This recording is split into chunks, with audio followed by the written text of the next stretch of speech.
sumabak sa action scene si Jillian Ward para sa kanyang role sa mga batang Riles bilang si Lady. Makakasundo kaya ni Lady ang Riles boys, lalo na ang tinutukso sa kanya na si Rahil Birria na gumaganap bilang si Sig? Makichika kay Aubrey Carampel. Matapos bumisita ni Jillian Ward sa Sitio Liwanag kung saan mainit siyang tinanggap ng cast. Mga sister, okay na po, tatakan na po. Finally, naka-eksena na niya ang mga batang Riles na sina Kidlat, Kulot, Dagul, Sig at Matos na ginagampanan ni Miguel Tan Felix, Kokoy De Santos, Anton Vinzon, Rahil Birria at Bruce Roland. Sa unang pasilip sa mga eksena ni Jillian, gaganap siya bilang si Lady. Si Jillian, nakasundo agad ang Riles boys. Kahit super professional sila, hindi pa rin nila nakakalimutan na to have fun. Kumbaga, very parang lighthearted po yung set nila. So, feeling ko may enjoy ko to.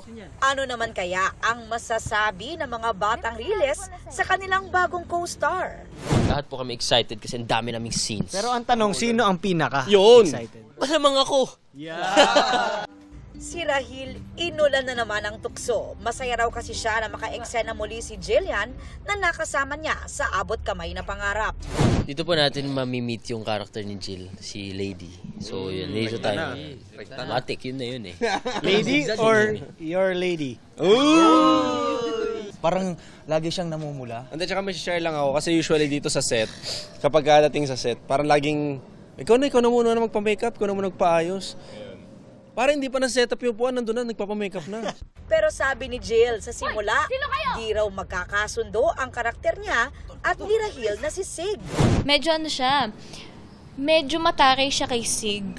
Ayun, parang naiinis siya kapag nagpapakyut sa kanya si Sig. Ang karakter niyang si Lady na nagtatrabaho sa kumbento, magpapatulong daw sa mga batang Riles para hanapin ang kanyang nawawalang kapatid.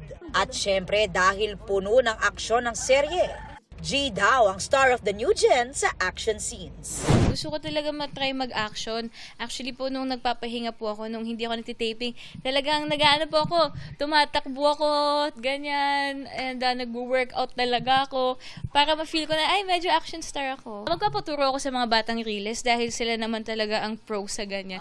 Lahat ng tatapak dito kailangan ma-experience and ma-enjoy nila yung action. Aubrey Carampel, updated sa Showbiz Happenings.